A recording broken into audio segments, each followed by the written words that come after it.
No vídeo anterior, que vamos chamá-lo de vídeo número 2, eu falei sobre o deboche.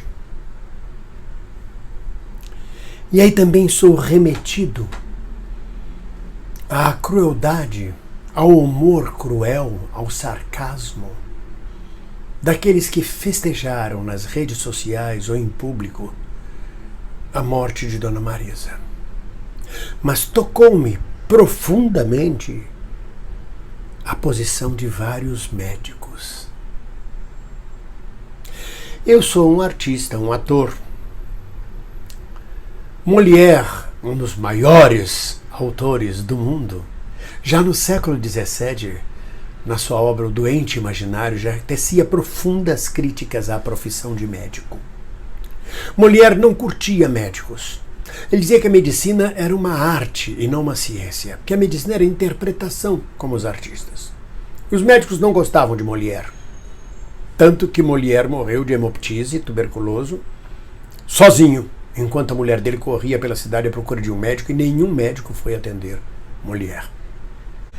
Então, quando eu vejo a médica que distribui pelo WhatsApp informações sobre o estado de saúde de Dona Marisa Letícia, e depois vejo ela com cartaz na mão, dizendo que descobriu onde estava o dedo do Lula enfiado no fiofó do povo. Aliás, eu comecei a perceber as toupeiras médicas quando o Brasil resolveu importar médicos cubanos para preencher as vagas no interior que os médicos coxinhas se recusavam a cumprir e a cuidar do povo brasileiro no interior. A manifestação dos residentes, dos médicos, dos estudantes coxinhas de medicina foi uma coisa vergonhosa, ridícula, elitista. E agora, durante a morte da Dona Marisa, nós vimos várias manifestações de médicos comemorando, festejando a morte dela. Um chegou ao cúmulo de explicar como é que ele deveria fazer para matá-la mais rapidamente. Então, isto não me assombra. A falta de pudor, a crueldade diante da morte do que poderia ser um adversário, porque nem adversário da Dona Marisa era, ela não se metia em política. Não me surpreende. Tem história, tem base. Conta a lenda, para não dizer conta o fato, que João Carlos Joca, dono do Jornal da Bahia em Salvador, jornal de oposição à ACM, Antônio Carlos Magalhães, quando o filho dele morreu de morte violenta, trágica, terrível, a CM telefonou para ele e gargalhava, e a CM contava isso para todo mundo na Bahia, e eu liguei para ele e disse: seu filho morreu! Então, é porque não tinha rede social naquela época, mas isso já acontecia. Conta a lenda que assim foi feito.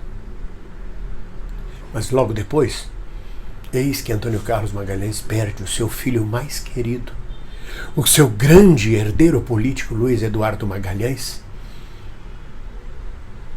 arrebatado da vida para a morte, da forma mais estúpida possível. Uma perda irreparável para o grande cacique baiano, que nunca mais se levantou, com a perda do filho amado, que era inegavelmente, para a direita, o candidato irrefutável à presidência da República.